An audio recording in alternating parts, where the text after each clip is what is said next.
Hey,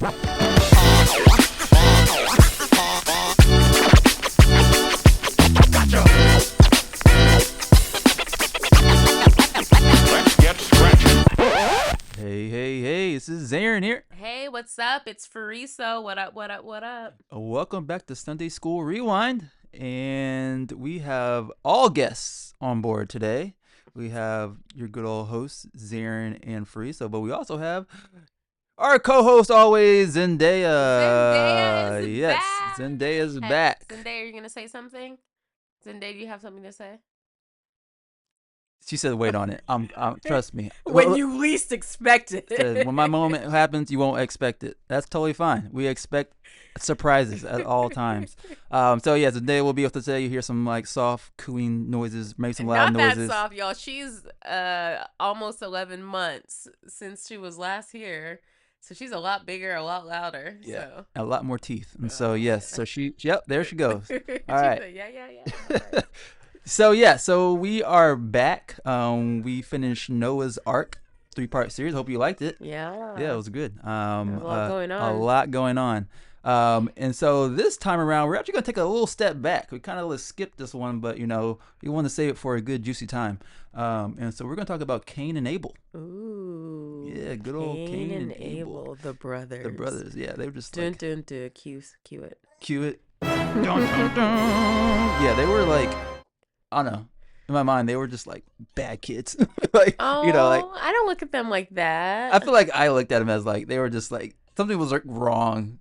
Right. Like they were like something was very, very wrong. Very wrong. And I wonder what was that wrong. Yeah. And I still don't think I know, but we can try to figure it out. Yeah, we need to figure it back out because, it left me kind of scarred, especially as being a boy. And it's just like, oh, wow. I'm like, is that me? Like, oh, Jesus.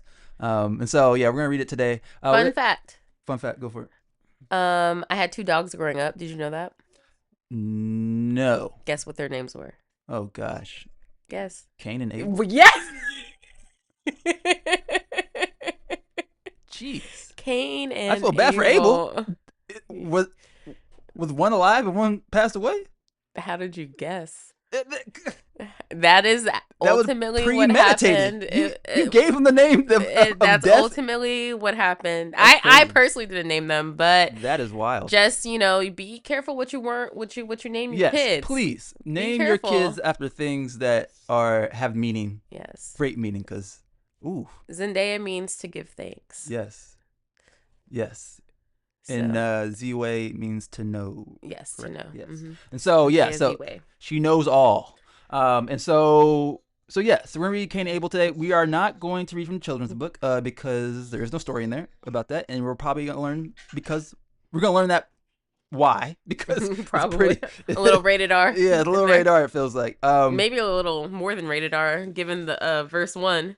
Let's see how it starts. Are we ready to go in? Yeah, we're going to go straight into it. And so we're actually at Genesis 4:1, and we're going to read pretty much through 4:1 to 4:16. Those are like the most juiciest parts, but we will start there. Because it's a short story, we'll actually read a little bit, and we'll talk about it. And so, want me to start? Sure. Cool. And so now Adam knew Eve, his wife, and she conceived and bore Cain, saying, I have gotten a man with the help of the Lord. And again she bore his brother Abel. Okay, yours is a little more child-friendly than mine. What's that? Mine says, now Adam had sexual relations with his wife. It says sexual? Yes. Oh, God. That's why I was like, maybe it's like a little more than rated R. Yeah, I'm like, why is it so like detailed like that? She said, that's what it says. I have gotten a man with the help of the Lord. Not I had sex with my man to get this. That's more than a little bit of help. Interesting. Yeah. Okay. And so now we got Cain and Abel. So they both were born. We find out Abel was the keeper of sheep and Cain a worker of the ground. What do you feel like is more important role? Well, a little debate in this household is I'm a pescatarian, so I'm more on a pro-veggie side, okay? Pro-veggie. So you work the ground. I work the ground. So in this case, yeah, I would be repping, I would be advocating for my boy Cain. Wow. Well. And Abel, what did he do? He was a keeper of sheep. So, keeper of sheep, yeah. He made sure the meat was good. Yeah. And so yeah, just those roles in general, they're both very important, obviously, because without, crop, that creates your breads, that creates, like your fruits, your vegetables, the things that are nutritious that we need on a daily basis. And so it's a very important role. And so it's kind of weird that he kind of flopped it, because like that's a very, very important role. But also keeper of sheep, that's wool, that's clothes, that's food, that's nutrition, that's sacrifice, that's a lot of different things. So Ooh, and you know what? I just thought about Cain. He cultivated the ground, and wasn't that kind of the role that was given to Adam and Eve? Like he was to work the ground. So he was we came from basic. the ground, but yes, also you did work the ground. Yeah. Yeah, yeah. So he was kind of given like inherited the job of his dad, and he was the firstborn. So interesting. I didn't never Cain thought was about. the firstborn. Yeah, yeah. And so it says, in the course of time, this is verse 3, Cain brought to the Lord an offering of the fruit of the ground, and Abel also brought of the firstborn of the flock and of the fat portions. And the Lord had a great regard for Abel in its offering, but for Cain and his offering, he had no regard. So Cain was angry and his face fell. So this is something interesting. That's So sad. yeah, I know it's sad. I'm actually like kind of laughed though when I think of like face fell, like he just like literally just fell on the ground. So. Oh, he was sad. I know it's sad, but it's like when like Zendaya gets upset, she just like will flop down on the ground and be like, Hence look how at you. dads respond and how moms respond. I mean, I don't like, get it's a little laugh when she. Because it's like it's ridiculous. It's like exaggeration. Like because she'll flop on the ground, look at you Yeah, first, she does. wait for you like respond, and you're not gonna respond. I'll respond for you, and then she goes. I'm gonna respond until you respond. Exactly. So yeah, it's a mental picture right there. Mm-hmm. But something I didn't read the first time was that Cain brought the fruit of the ground, right? Mm-hmm. So he brought fruit Yeah. from the ground.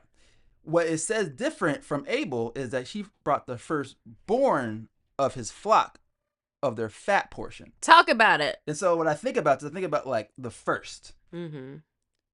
Pretty much he sounds like Cain just brought whatever fruit popped in his hand. He was just like, yo, here's some, leftover strawberries, that are kind of dying. Here's some, here's some corn. Here's some, of this little vegetable that's kind of rot. Maybe it's rotting leaves. I'm just gonna collect whatever I can get. Yeah. To give. Right. Rather than Abel was like, this is the first. Mm-hmm. I had to tend to this first flock. I had to like, as it was giving birth, like I'm giving you the first of it. And when you think of the fat, back then, fat has like, energy. It has, thickness to it. And Yeah, so I think that's like the part they like to eat. Yeah, it's probably, well, yeah. I mean, people look down on fat now, but on on these terms, fat had a lot of was a good portion, was the good part of the meat, and so yeah, I didn't really make those distinctions until now, because I always thought of like they both gave something, And I think I've heard people say, oh, is it like the whole debate? Is it because it was a vegetable versus meat? But no, I don't think that's really it. I want to read how it says it in my verse. I'm in NLT. It says, when it was time for the harvest, Cain presented some of his crops as a gift to the Lord. Abel also brought a gift, the best portions of the firstborn lambs from his flock. So not just the firstborn, but the best. Yeah. So you see that Abel was much more thoughtful. It was more of a sacrifice because he was giving his best. He was giving his first. If anyone, you think about tithing and offering, right? We just had a big tithing ourselves, right? And it was pretty.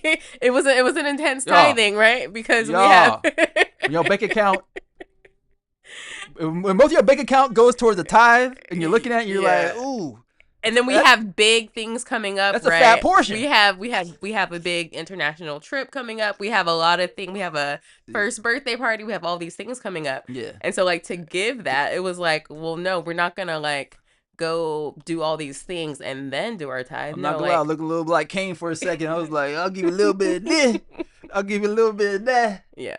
But no. It was rough. Yeah. It was rough. But when we read more into the story, I'm glad we were acting like Abel, because it goes deeper than just the giving portion, So yeah, like, like I'm trying to think of like other reflections of that, in ourselves. Like Like, how is that present day as well? Besides just tithes, I think tithes is always Mm-hmm. like the number one thing everyone thinks about. Like, but how do we represent that Well, now? I think it's like also like why are they doing this? Why are they giving this gift to the Mm-hmm. Lord? And I think it's like an acknowledgement to say to give thank you to Mm-hmm. say thank you, you know.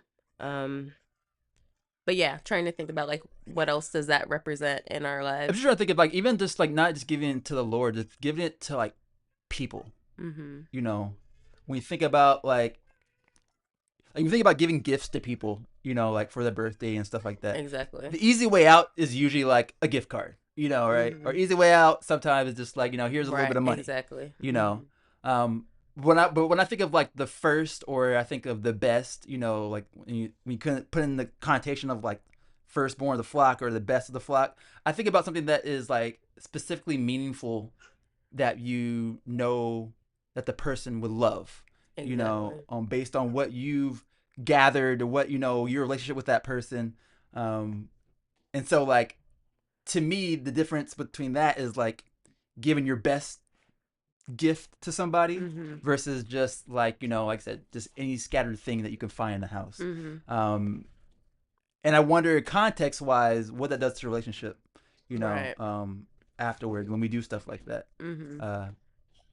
Exactly. Or even like yeah, like in like dating or in marriage, like if I don't know, like I said, I eat very specific types of food. Mm-hmm. So if you were to like I'm, more towards vegetarianism. So if you were to like take me to like this restaurant and it was like no like maybe one vegetarian option Mm-hmm. on the menu and it's like okay, it wouldn't feel like you were really thoughtful about the things that like I liked to eat. True. Or if I were to like I don't know make you dinner and or just to put something together and then just throw it at you and not really be thoughtful about like what you like to eat, it makes a difference in I think how you present it, how you think about it. Exactly. So And builds a relationship. And yeah. she cooks, y'all. She cooks, and it tastes good.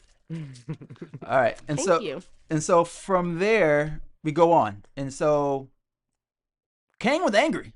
He said, Mm-hmm. like, how you gonna like disregard what I gave you? Does your Like, version say he was angry? yeah, Cain Okay, was mine angry, says and it too. his face fell. Lord said Yeah. to Cain, "Why are you angry? Why has your face fallen? If you do well, will you not be accepted? And if you do not Uh-uh. do well, Uh-oh. sin is crouching at the door. Ooh. Its desire is contrary to you, but you must rule over it." Mm-hmm. All right, Mine says this is all leading up to what's gonna happen. That's sin crazy. is crouching at the door, eager to control you, but you must subdue it and be its master. Be its master. Yeah. So this is like beginning, like, to me, this is getting in the context of like, you know, anger management, emotional understanding your emotions. Mm-hmm. And it's like looking at Zendaya. Like Zendaya right now, 11 months old, 10-month old. She does not know her emotions like at all. And so if you tell her to do something, it could be explosive thought. Mm-hmm. If you take something away from her that she wants to bite on, it could be in a very explosive thought. Um, when you're just like take something out of her hand that she usually likes, it could be a very explosive thought, because right now she's not emotionally aware of like how she should move. And so Mm-hmm. to me, God's teaching us, or in this moment of like, if you're not emotionally aware of how what your emotions can do to you inwardly, Mm-hmm. outwardly it's going to affect something even more catastrophic Mm-hmm. than what you're feeling. And we find that out later on.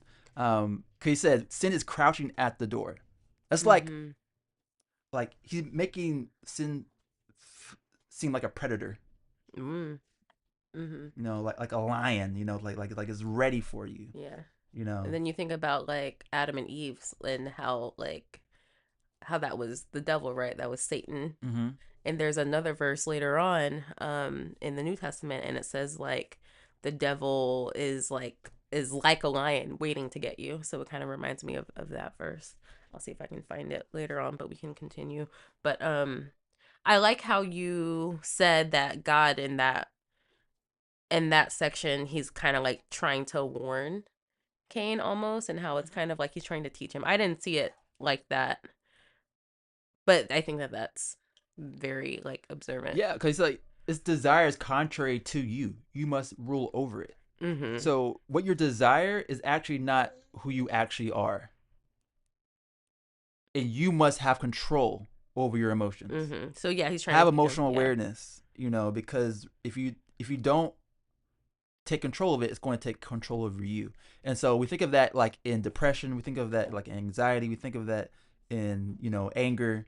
Like those emotions can actually take over your body and your thoughts, because that's what they say, thinking your thoughts are actually very powerful, can persuade you to go down a different route that you never even thought about going.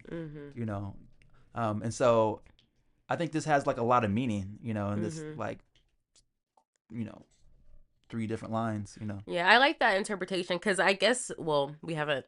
I'm sure everyone already kind of knows how the story ends. But my question before was like, well, why didn't God kind of like do more to step in? Like, you knew what was gonna happen, and so maybe this is like God like trying to intervene and like letting him know. I just want to read the verse I was referring to. That's kind of similar to this.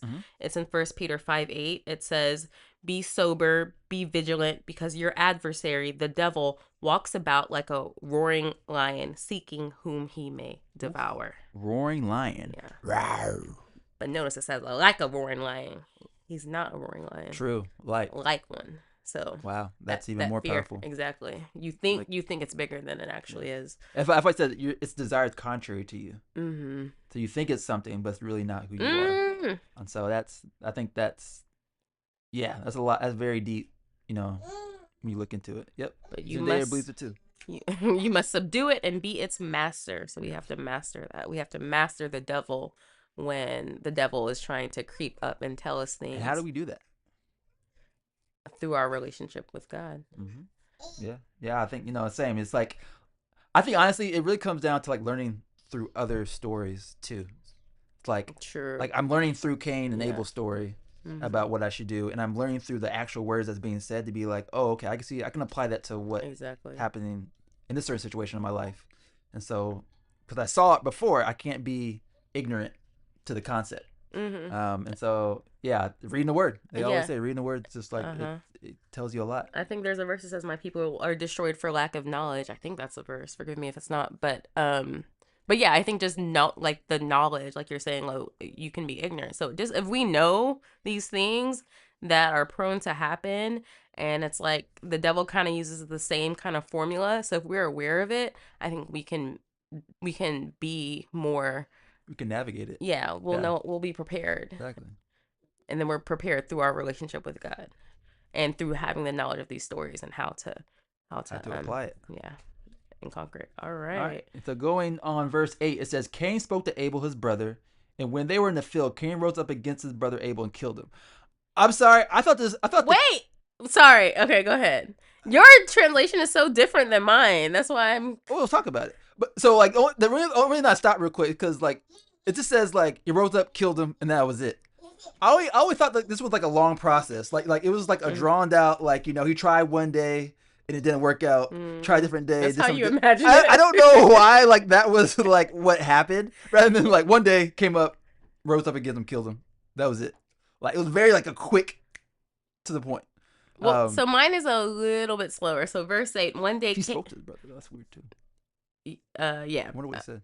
Well, here it says in quotes, one day Cain suggested to his brother, "Let's go into the fields." Oh. And while they were in the field, Cain attacked his brother Abel and killed him.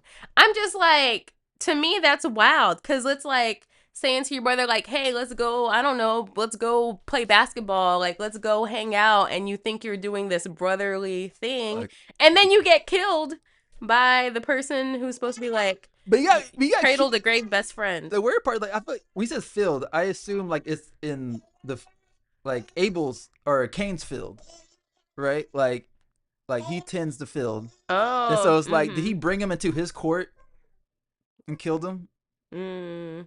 Like, like probably. I didn't think about it that. It's like brought him into his environment. Yeah. Where someone has to trust you. Exactly. When you brought into your environment, and then like you did your. And this is his big brother, so this is the person who's really supposed to go hard in terms of like protecting him, and looking out for him. It's dirty. That is That is evil. 100% dirty. It's evil. Yeah, that's wild. And it's sad. Very sad. And then it says, then the Lord said to Cain, "Where's Abel, your brother?" He said, "I don't know. Am I my brother's keeper?" Woo! My boy had attitude. Yo, you just killed your brother. You gonna give attitude to the Lord? Like, that's wild. He just like his daddy. Like, and Adam. Oh, Adam. It was this woman you gave me. I don't know why I should do daddy. I thought about myself. I was like, wait, I'm the dad. Wait, no, that's not me. Wait. No, different dad. Different story. I was like, dang, that's me. Dada, she said Dada. Yeah, that's not me. I got you, girl. We're not gonna be in this scenario. That's crazy. Yeah, so it's like, I'm your brother's keeper. And I think about brother's keeper is funny because I think of so I went to a school called Hampton University, HBCU, the real HU out there. And one thing that brother's keeper, sister's keeper was like a big thing. So we had a curfew, and pretty much freshman you had a curfew, and then you get off curfew, everyone just did the right thing. And so if anyone stepped off curfew, didn't come back on time, the whole dorm and sometimes the whole campus, freshman camp or freshmen would go back on curfew. And so I just remember one time we went to a concert. I mean, this is back in the day, so I think it was like Soldier Boy or something. And reality is he didn't come on until our curfew. Mm-hmm. And so some of us decided to stay. AKA some me. of us. Yeah, I mean. And so we wanted to stay as long as we could. And we were running back to meet our curfew, but we missed it. Like by a minute or something crazy. But mind you, you are your brother's keeper. So I'm not just in trouble. Everyone's in trouble. My whole dorm is in trouble. I love it. And so it's just like, you learn from that incident, like, oh, I didn't just affect myself because I wanted to do something. I affected all my people. And so when he said, like, am I my brother's keeper? It was just like, wow, this is actually your brother. These are actual brothers. These were like, just, people I went to school with. And so that was pretty serious. So he said, "What have you done?" The Lord said, the voice of your brother's blood is crying to me from the ground. And now you are cursed from the ground, which has opened its mouth to receive your brother's blood from your hand. When you work the ground, it shall no longer yield to you its strength. You will be a fugitive and a wanderer of the earth. Is this not similar to the curse that was put on Adam? Like, you will work the ground and it won't really give back to you? Yeah, pretty much. Yeah. It's kind of a similar type of curse. But this feels like when I think of this curse, like, I don't know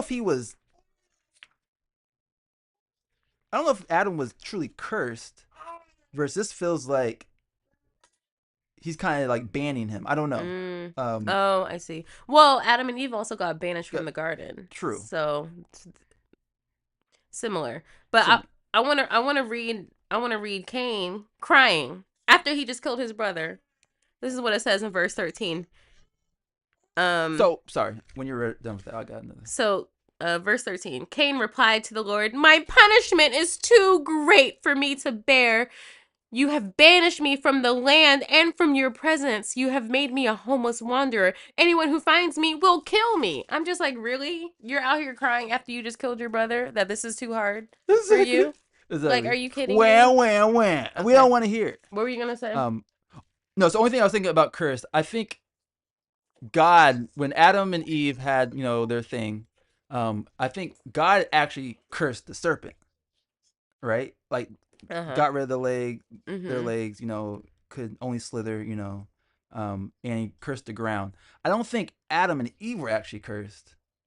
They were. They each had their own different curses. Y'all tell us in the comments if you remember. Remember, that was the serpent's curse. Like and then Adam had his curse of the ground. And then Eve had her curse with childbirth. And something about her husband. Your desire will be for something with control. So this is a cursed family. So everyone... Yeah, speaking of families, which is actually, like, you think about, generational curses. Right, exactly. Whew. Yeah. And so that's where I was going. That hurt. That's where I was going, because my question is, because you hear a lot of, like, the issues that people have that you can find it somewhere in the family. And so we know that Cain here had I don't know if you want to call it an anger problem. I guess we can call it he was so angry. But we didn't see that in his family early. We didn't see that. Only people we know so far before Adam and Eve, and they didn't have anger issues. So my question, excuse me, is where did Cain's anger issue come from? Because his parents didn't really have that. So I would say this: they're the first, right? Adam and Eve are like the 1st. Mm-hmm. So it's like they had nothing else to look up to. Mm-hmm. Like, like they were born.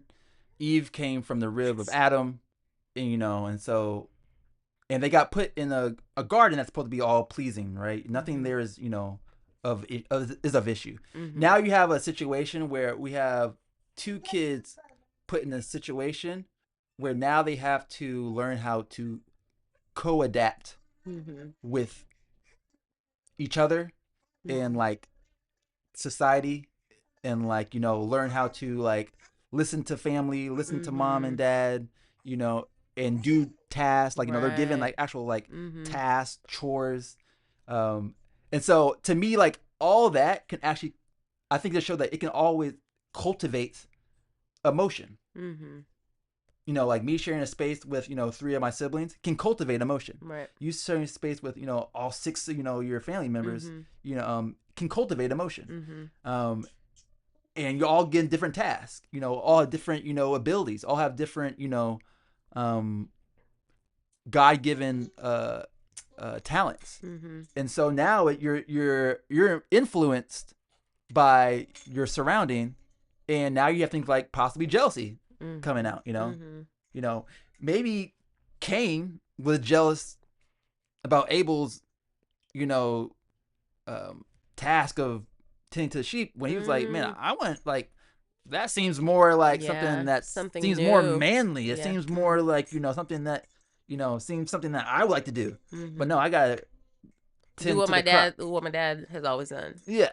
And so like I said, these can cultivate these emotions, and that's why the Lord pretty much was saying like, sin is crouching at your door. And its desire is contrary to you, but you must rule over it. So it's like you're learning the idea that we as humans will have these different emotions, and we have to call on the Lord and learn not to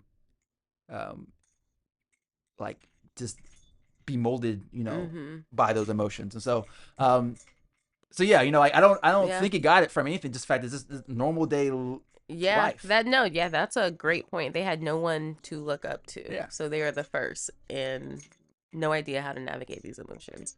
So now wonder like could they even ask Adam and Eve how to deal with some of this stuff? Because maybe they might have had to deal with these type of things.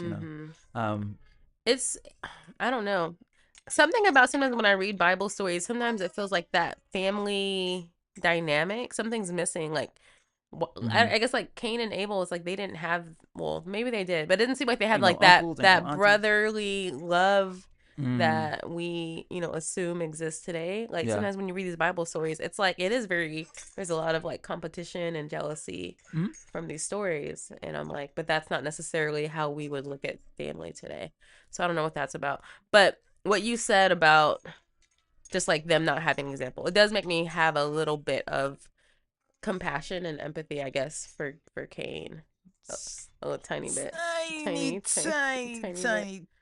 bit, because it's still wild. It's an extreme. Yeah, it's an extreme. But also, the compassion for me comes from the fact that it's like, I don't think he just realized he was going to kill someone. This is like, even though it was premeditated. It was premeditated. Very premeditated. So it's like, but I don't know. It's just like a weird, like, your anger got you that far. Like, that is, that's why, like, sometimes I'm like, I don't think everyone's remotely bad versus their emotions are like controlling them, and they haven't learned how to cope with it.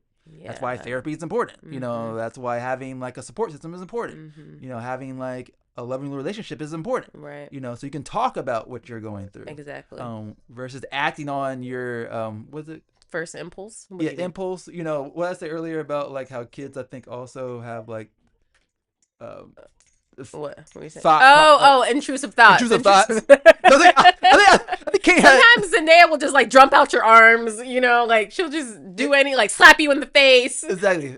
Let me throw it to the face real quick. Let me throw my toys at them real quick. What's gonna happen? Yeah. What's gonna happen? There's nothing to stop. Nothing to stop. It was just like, mostly like maybe it's like an intrusive thought like he had in his brain to like, oh, I want to kill him. And then he let it. And then he let it fester in him, and then he actually did it. He didn't subdue it. He didn't take the step of doing it, so it grew. It grew into premeditation. It's wild. Maybe. Yeah, maybe. I don't know. It's a good way to think. That's a lot. Different way to think about it. And so, where are we at? Oh, sorry, I was drinking my water. Where are we at? So I know you read. He's crying about his wham. So you can pick up in 15. He's saying, that's too much. I can't take being banished. Then the Lord said to him in 15, not so. If anyone kills Cain, vengeance shall be taken on him sevenfold. And the Lord put a mark on Cain, lest any who found him should attack him. Then Cain went away from the presence of the Lord and settled in the land of Nod, east of Eden. After all that, God is still good. Mm-hmm. After all that, exactly, mercy. God is still good. Like, he responded to this boy's little male tears, crying after he boy tears after he killed somebody. And he said, I'm still going to protect you. Not just protect mercy you. After judgment. I'm going to put a mark on you so that you are protected. And that if anyone tries to come after you, they're going to get sevenfold. Yes. Yeah, you better tell them. Yes, in there. They whine more than you. Tell them. I whine the one most here. Yeah. Ain't nobody talking over her. Ain't no one talking over you. Yeah. But yeah, sevenfold punishment. So I'm like, after all that, God is still. He said, I got you. Merciful. Yeah. He said, you have to be punished, but. No one can take your life. I still love you. Yeah. Yeah. That's mercy. That's a lot. And so that's just like, think of like anything that we've done in our life that we cry about or I mean, I never killed nobody, so true. Sorry. True. There's no killing in this household. But I have received mercy exactly. and grace, yes. So we've all seen mercy over something that, maybe our intrusive thoughts have got us a little bit farther than we expected it to. Mm-hmm. And God might say, hey, like the consequences of that is here it is, but I'm giving you mercy that, nothing worse could possibly happen. Mm-hmm. And so yeah, I mean, it just shows he's going to take care of us no matter what. Yeah. Yeah. Even when it's totally undeserving. Mm-hmm. And even like forgiveness, like within the context of like relationships and friendships and family, like giving grace to others. You know what I mean? Yeah. So. Whew. Did you want to just touch on that last part real quick? So it says here so pretty much 1 through 16 is like the main meat. I don't know about this last part. It says on 24. So I can just say real quick, just we're talking about like how Cain is the first that we're seeing with this anger issue. And so if you continue reading, we'll leave that up to you, but you will see that someone else in Cain's one of his descendants goes on to kill somebody. And so it seems like he was the beginning of that like generational curse, generational issue that existed. This person's name is Lamish, and he had two wives, by the way. We could talk about that another time, why he had two wives named Ada and Zillah. But he killed someone and he said that anyone who would kill him would be punished 70 times 77 fold. Yeah. But he said that God didn't say that, so I don't know. I don't know. I'm like I always say, I'm not a. Well, Zarin says I'm a scholar, so I'll take it. I'm not a. I haven't went to seminary, but yeah. So that's just interesting. Yeah. So, but we don't have to go into detail with that. But y'all read that on your own time. Yes, and tell us what you think. Generational curses, man. This taught me a lot about that. This is just all coming to me right now. And just the idea of like you got to break it. Mm-hmm. At some point you got to look at your history and just break it. Yeah. Because in this story we're learning that things are really happening, that are happening to descendants before them. Mm-hmm. And so yeah, Cain and Abel. I think that was it was a story that like I remember it and just always just felt like, two guys, I'm a boy, and just like evilness happened. It's like, let me just skip this one. I know. Like, let me just like. That's why it's not in the kids' book. Let me just I skip guess. this one. Let me They skipped it. I got a brother. Like, I'm not trying to get in all this. I don't want that. I don't even want to think about it. Exactly. No intrusive thought. No intrusive thoughts. Yeah, exactly. And so yeah. So yeah, y'all, thank you for today coming with us on this journey about Cain and Abel, and pretty much we're just gonna pray it out. All right. So God, thank you for bringing us in today, learning about the story of Cain and Abel, and learning that the sins that are waged against us, we don't need to succumb to it. That God has left a plan and a path for us that's in righteousness and glory. And so we allow ourselves to learn from these stories and learn not to dwell on our thoughts, on our emotions, but give it all to God and allow Him to take all the weight off of our shoulders. And so thank you, God, for bringing us in today. Thank you all for having a great week, and allow us to be blessed and highly favored. In Jesus' name we pray. Amen. Hallelujah. All right, y'all have a good week. Good week. See you next time. Yep. See y'all again. Peace.